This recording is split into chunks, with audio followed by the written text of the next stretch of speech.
YouTube channel अनमोल भावना में आप सभी का स्वागत है। तो आज हम कहानी लेकर आए हैं कर्मों का फल और भक्ति में शक्ति। तो कहानी शुरू करने से पहले अभी तक हमारे चैनल को सब्सक्राइब नहीं किए हैं तो सब्सक्राइब करें और साथ ही बेल आइकन घंटी को दबाएं ताकि मैं जो भी वीडियो अपलोड करूं उसकी नोटिफिकेशन आपको मिलती रहे।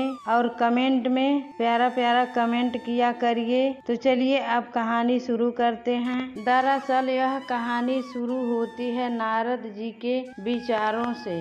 नारद जी धरती पर रहने वाले लोगों को देखते हुए स्वर्ग में विचरण कर रहे थे। धरती पर रहने वाले लोगों के कर्मों को देखकर नारद के मन में कर्मों के फल और पापों के दंड को लेकर विचार आया। अपने यह विचार लेकर वह ब्रह्मा जी के पास जाते हैं और ब्रह्मा जी से पूछते हैं, हे ब्रह्मा जी, यदि बुरे कर्म करने वाला इंसान अच्छे कर्म करने लग जाए तो क्या वह अपने पापों से मुक्त हो सकता है? तब ब्रह्मा जी नारद जी के इन सवालों का जवाब देते हुए कहते हैं कि हाँ भी और नहीं भी। हाँ का मतलब अगर इंसान दिल से अपने पापों को पश्चाताप करते हुए निस्वार्थ भाव से दान पुण्य धर्म भक्ति का रास्ता अपनाता है तो वह उस जन्म में अपने मिलने वाले पापों के दंड से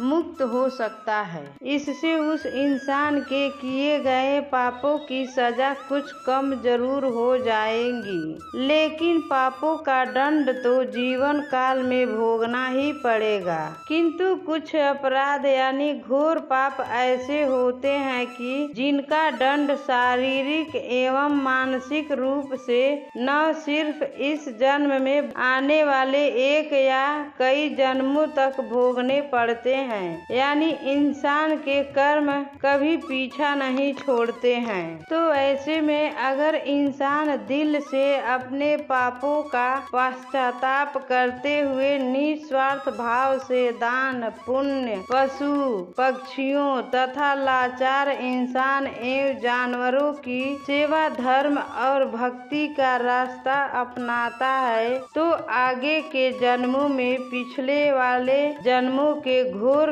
अपराधों की सजा नहीं भोगनी पड़ेगी। यदि वह अपनी पूरी उम्र श्रद्धा और विश्वास से ईश्वर की भक्ति में और पुण्य कर्मों में लगा देता है तो वह अपने पापों से सदा के लिए मुक्त हो सकता है। पूरी श्रद्धा से की गई भगवान की भक्ति और निस्वार्थ भाव से अपनाया गया दान पुण्य धर्म और भक्ति में इतनी शक्ति होती है कि इंसान मोक्ष को प्राप्त कर सकता है। तो प्रिय भक्त जनों, ऐसे ही प्यारी प्यारी कहानी जानने के लिए हमारे चैनल को सब्सक्राइब करें। हर हर महादेव।